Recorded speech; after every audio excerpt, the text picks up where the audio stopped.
What's up guys, Omni here. You guys know how it goes on the day another video. Last night I tweeted I sleep. What recent news, topic, tweets, videos you want me to talk about tomorrow? Hey guys, today is Wednesday, August 28th. Welcome to the middle of the week. But first we have yet another freaking MrBeast update. God dang, it's the drama that never keeps on drama-ing. Kind of reminds me of Illuminati, but still not in a situation where MrBeast has been responding to all the controversy that's been happening. In fact, it sounds like Gang has been hiring a lawyer in order to silence his biggest hater, aka Dogpack. Those of you guys who might be out of the picture, you guys know MrBeast, the biggest YouTuber in the world. He's under fire because of a lot of reasons.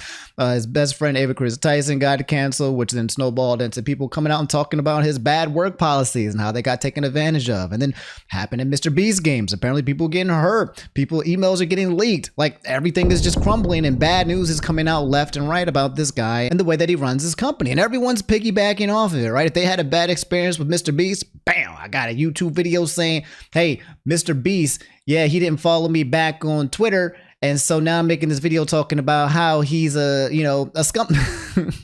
There are some people with legitimate claims, but there are also some people that I think are trying to ride on the coattails of just hating MrBeast as well. You guys know how it goes. It's the hate train. It's the toxic gossip train. I miss her. I'm not going to lie. And that is still one of my bangers. MrBeast makes a move. Yeah. And this freaking Texerto article yesterday said MrBeast reportedly hired a high-profile lawyer to send a cease and desist to critic Dawson French, which is Dogpack 404, the guy with the biggest YouTube videos talking about the claims that he went through and bringing other people to interview as well. He had already dropped 2 big videos. I think they already reached above 1 million each and more than 1 million. And now they're saying they're accusing him of spreading misinformation.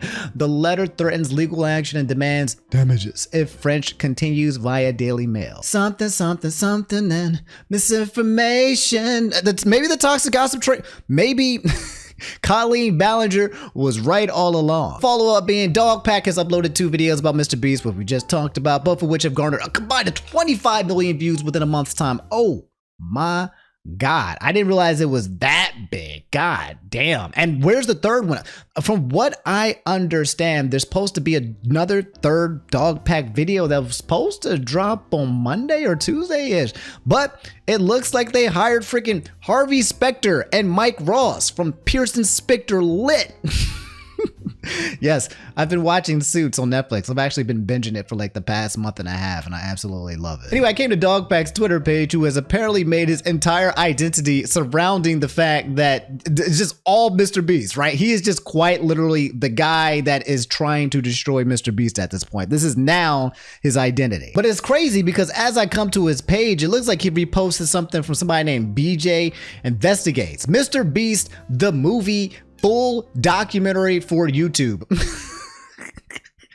Somebody compiled all of the details about what's been happening with MrBeast, like freaking, oh my God, Turkey Tom style. Yeah, man, people are turning this entire cancellation into a full ass movie. So my curiosity has been piqued. It's an 1:47-minute video, full doc for YouTube. Holy moly, do you got timestamps, homie? What you talking about? No timestamps. My son and I are so excited to watch this. He's 16 and just had surgery yesterday. He's been watching all types of videos on this and he said yours is always the best on investigating. We both yelled when the notification hit.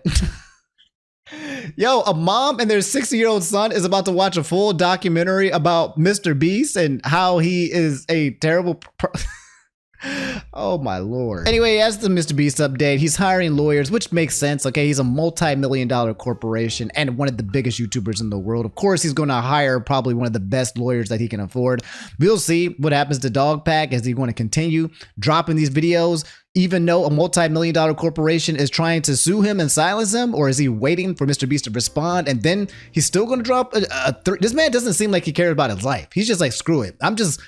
I'm going all in, just YOLO. My man has completely decided to just crash out and see what happens with this situation. I'm waiting to the time and the day where MrBeast finally responds. My guess is that they're working on like a big response.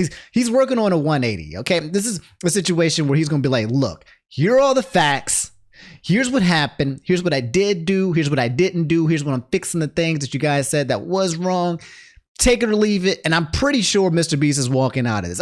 It's one of those things that even though it might look bad, I think he will still walk away with it pretty much unscathed. But you guys can let me know how y'all feel about this so far. But guys, pause. Have you ever been in a car accident? Because you guys know that I have, and yeah, it sucks. Especially if you get hurt, because then you got to figure out how you're going to pay for all of these expensive medical bills while trying to manage your own injuries at the same time. It's exhausting, it's tiring, but that's exactly where Morgan & Morgan comes in. Contacting a personal injury attorney should be your first step when it comes to any kind of car accident. It's a no-brainer, and it costs you nothing unless you win. You have nothing to lose, and a firm like Morgan & Morgan can quickly determine if you have a case. And when they do have a case, they don't settle for lowball offers. Morgan & Morgan have achieved significant verdicts in the past few months for victims involved in life-altering car crashes. Yours might be worth millions as well. There's no need for you to visit law offices and sit through long consultations. You can submit a claim and have a lawyer review your case with only 8 clicks on your phone. And from there, you can upload documents, medical records, and text your attorney and legal team throughout the duration of the case. LDR, you just got into a car accident and your current and future health are at stake. An instant call to Morgan & Morgan, America's largest injury law firm, may be all you need to get the compensation that you deserve. If you ever got seriously injured, your case could be worth millions, and you're only a few clicks away from potentially changing your life. You can start your claim now with Morgan & Morgan at https://forthepeople.com/omni, found in the description, or by scanning the QR code on screen from your phone's camera. And again, special thanks to Morgan & Morgan for sponsoring today's video. So guys, I have some sad news for all the anime heads out there, and I'll just keep this quick for those of you guys who don't, but apparently,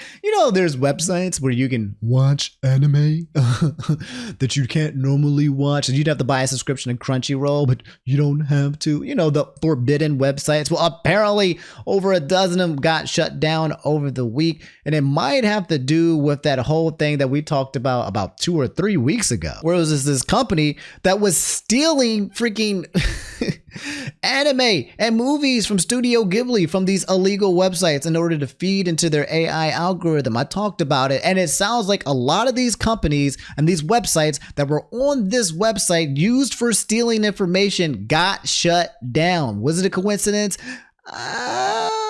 There are no coincidences. Chaotic saying a ton of notable anime piracy websites have been shut down. Notably, Manga Plus recently held a survey where they asked people to snitch on where they watch pirated anime. I'm sure the two aren't connected whatsoever. Yo, imagine you like Crunchyroll, like, hey guys, how you doing, you fellow pirates? Arr, I'm here to go watch some anime. What are your favorite websites to watch anime illegally?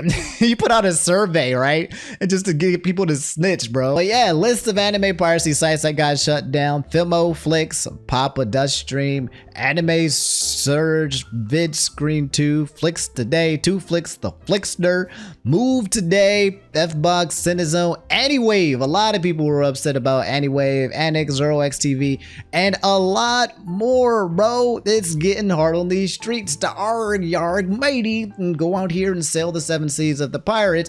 You know, and you know, a lot, there's just 2 sides of the story, right? You got one-sided people who are being like, hey man, you know, you got to support the people who are making this anime, otherwise the entire industry will crumble on its head, and the, you know, the writers won't get paid, and the, you know, like, people won't make money if everyone's stealing. But then you got the other side is like, you know, screw capitalism. All right, I ain't paying absorbent amounts of money that keeps getting upcharged every year just to watch some anime. Okay, I'm going to fight the power that is capitalism, because I don't feel like dropping any money on something that I think is overpriced and not fair. Just to let you guys know, there are still websites like this that exist. They won't stop being created, and if you look hard enough, specifically on the tweet that I just showed you, people in the replies are letting you guys, well, they're snitching right now. They're like, hey, this is still up, this is still up, this is still up. So you can still, you know, I ain't advocating, I can't tell you guys to go do these things, but what I will say is that people are still doing these things, and yeah, rest in peace anyway. But hello, like, to 10-15 more websites that are probably about to pop up and do the exact same thing. So guys, this one's actually a bit concerning. It's going to be a little bit of a deep dive. It has to do with South Korea and men and the gender war. I don't know if you guys know this, but it sounds like the women of Korea have been basically coming up to arms in order to fight against what seems to be a strong amount of physical abuse that's happening over there in South Korea. I've been seeing tweets and articles pop up about it, and like I've been like, scrolling and like, that's interesting. That's interesting. But it's not going away, and they're trying to raise awareness apparently that there is some terrible stuff happening in South Korea. Just David saying, I knew South Korea was in the middle of a gender war, but I never really expected this. Okay, viewer discretion advised. By the way, I'll be talking about some things. I won't show anything visually, but I might say something that might, trigger some people. So, but yeah, it reads here, what happened in South Korea this week? A man beat a woman with a baseball bat and an elevator ride. Oh my Lord. A high school boy threatened a middle school girl with a blunt object on her way to school.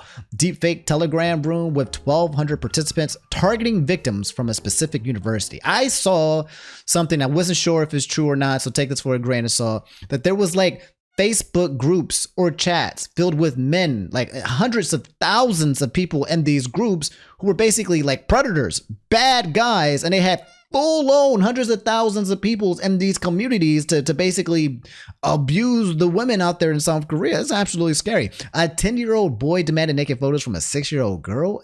7 boys forcing girls their age into prostitution and extorting money from them.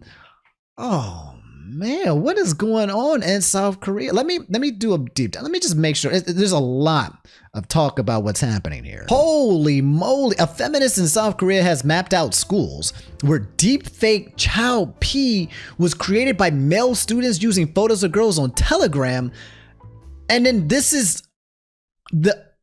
Oh my, what? This is wild deep dive. I remember seeing something else somewhere where they were telling people in Korea like they will pay you tens of thousands of dollars if you get married or have kids or something like that. This one here reads, why are so many Korean women suddenly asking for help from foreigners all at once? Why do Korean women ask for help in a foreign language? Read the quote I retweeted. She wrote into the tweet. Almost every school in Korea had a secret Telegram chat room for boys. It was a place where they used AI to Photoshop schoolgirls' faces into it.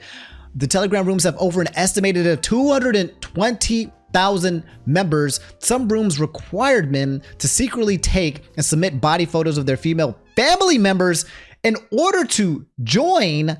However, in this similar crimes, the South Korean government has always punished only the mastermind, never the subscriber, and never discloses information. And police say that they can't catch the criminal because Telegram doesn't provide them information about him. But this is not true because feminists who went undercover on Telegram caught the culprit themselves. This case needs to become famous for the lazy Korean police to investigate this matter. This is because South Korean police are indifferent to crimes against women. So that's why problems like rape, sexual exploitation, AI synthesis, and pedophilia using Telegram continue to reoccur. In Korea, these crimes are becoming more and more serious and involve more victims. The Korean government does not punish the perpetrators because there are too many of them. So Korean women are reporting this incident to foreign countries because when foreigners criticize this issue, at least the police actively investigate the issue. The women of South Korea are pleading for help so that their own country will save them by going outside of the country to ask for help. I feel like this would be an interesting deep dive for us to do, like maybe like, as its own video, but screw it, we're already here, bro. But yeah, I remember seeing articles like this back in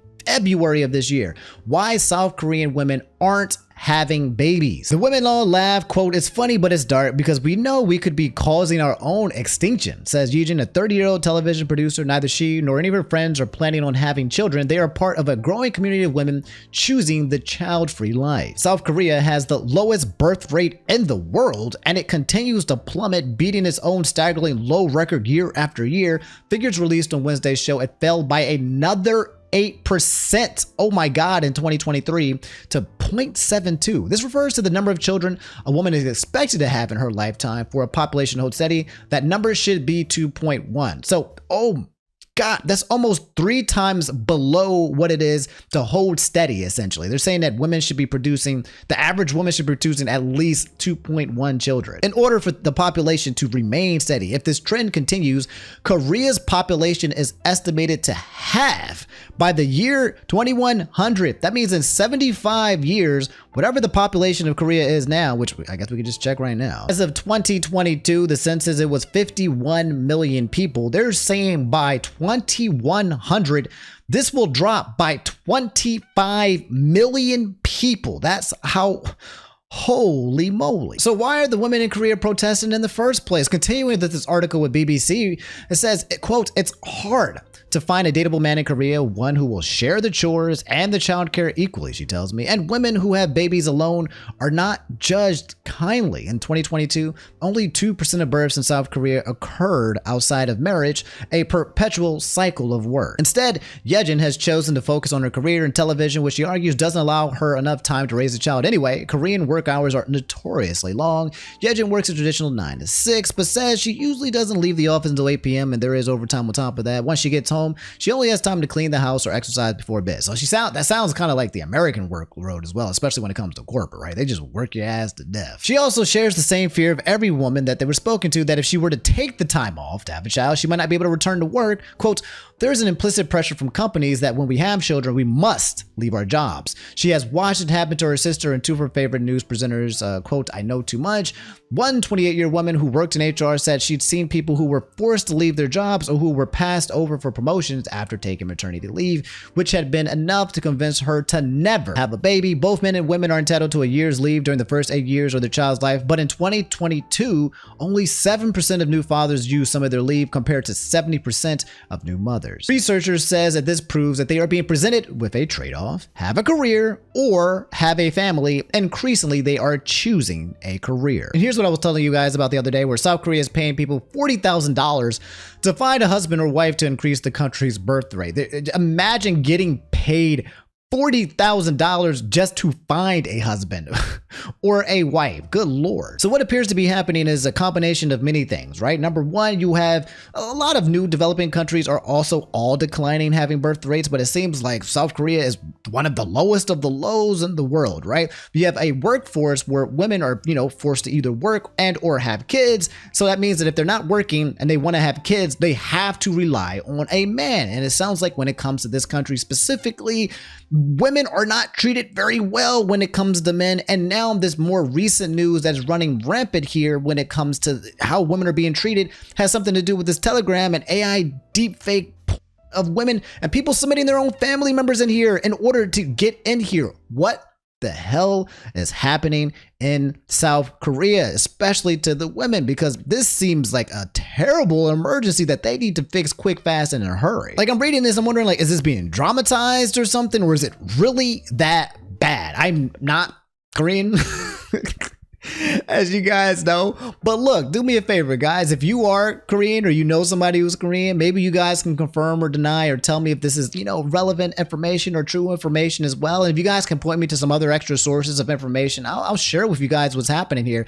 Because, I'm always here for the fight when it comes for women being like oppressed everywhere. We all know about the freaking patriarchy, but it sounds like it gets really, really bad out in other different countries, not just including America as well. And they're asking for help. So, as me being me, I will definitely give that by doing this and letting you guys know and being aware of what the hell is happening. Also, in wild freaking news, bro, the Golly Key said GameStop is opening separate store for older games. The classics are back.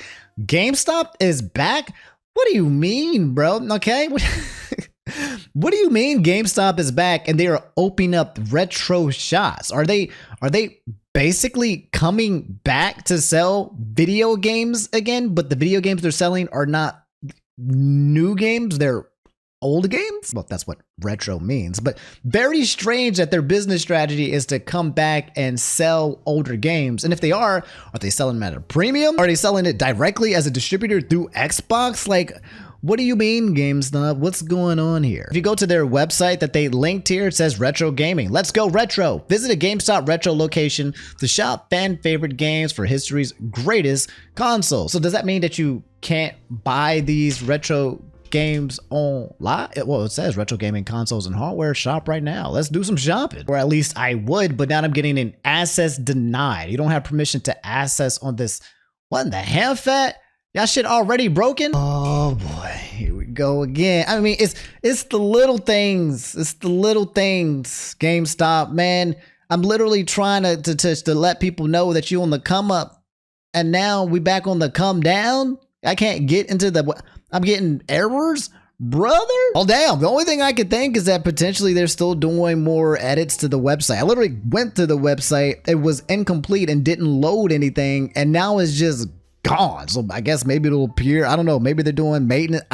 I don't know. Not a good look. Not a good start, homies. But it does look like GameStop has kind of like been rebranding. It looks like on their Twitter specifically, they're kind of going for they hired somebody in marketing, right? They hired somebody that knows how to kind of run Twitter accounts and stuff.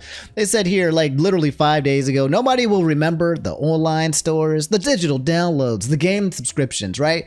People will remember the midnight releases, picking up the new pre-order and inserting the disc for the first time. Great. I agree. It's a great tweet, GameStop, okay? But I need y'all to run a business, okay? I need y'all to stop selling me, pipe dreams. I need you to do the goddamn thing. You got bailed out by Roaring Kitty, got all your debt cleared out because some guy decided to save you from being shorted by hedge funds. The entire world rallied behind this short and cleared you of all your debt, raised your stock price up to $400 and $500. If you guys don't know, GameStop just sold. That's all they did was every time the price went up, they would sell all their stocks and then they would basically use that money, the excess funds of their stock price being way up, to pay off their debt. And I'm pretty sure now their balance statement, they got like literally zero to no debt. Well, it sounds like now they've been using the money in the cash reserves and probably the line of equity and loans to start buying actual retail stores. Let me know if you guys have run into any of these in the wild. I'm curious. I haven't seen any GameStop stores with retro games yet. I made another tweet that said, I do not want my games in the cloud. I want to buy games and own them for my console that I own in my house. So it seems like they're going the route of game ownership. If you guys don't know, at home, when it comes to video games, right, they're trying to take away hard copies of the games that you love and know now, right? They want to turn everything digital. And so instead of like owning the game, you'll own a license to play the game digitally, and which means they can also take it away from you, because that means you won't technically own the game. That seems to be what the future of gaming is turning into, because this would be really good for their bottom line. If companies don't actually have to sell tangible hard copies of their game, that's a lot of money that they save. If everybody was just downloading, oh my God, like they're just not even owning the game. They're literally owning the license to it as well. They would make so much more money. Their profits would be off the roof. So of course, gaming companies are trying to gear towards that, like taking away of the physical hard copies. And that's why you see a lot of physical game stores disappearing, like Best Buy. But yeah, they're still here and they're memeing. And they said here, I guess we doing retro games now. And I got GameCube, Super Mario 64, Kirby, Grand Theft Auto, Sonic. I'm very curious what this means. There's a lot of retro game stores and card shops that sell games like for an overly inflated price. Like if you want to buy like Sonic the Hedgehog on the Sega Genesis, like it will cost you like hundreds of dollars. Are they selling it used? Are they selling it new? They're definitely not getting it redistributed. So like, are they just becoming those card stores that already exist under the form and guise of the name of GameStop? And if they are, how are they going to turn a profit without basically overcharging for very, expensive old games? I'm very curious to see what the business model is going to be of GameStop, as a person who is an accountant and is very curious when it comes to business in general. And I'll let you guys know. But so far, I have to say I'm skeptical. I have to say that I don't see this doing what I think they see this doing. I can't understand where they're going to get a profit. While I support the preservation of old retro games, I'm just curious to understand what their business structure is. I might do a deep dive and look into that for you guys to see how exactly is GameStop planning to revive this franchise, or in this case, recreate it completely.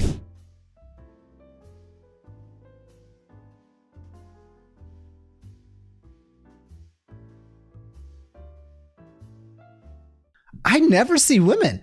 I don't know what it is. I don't know where they are.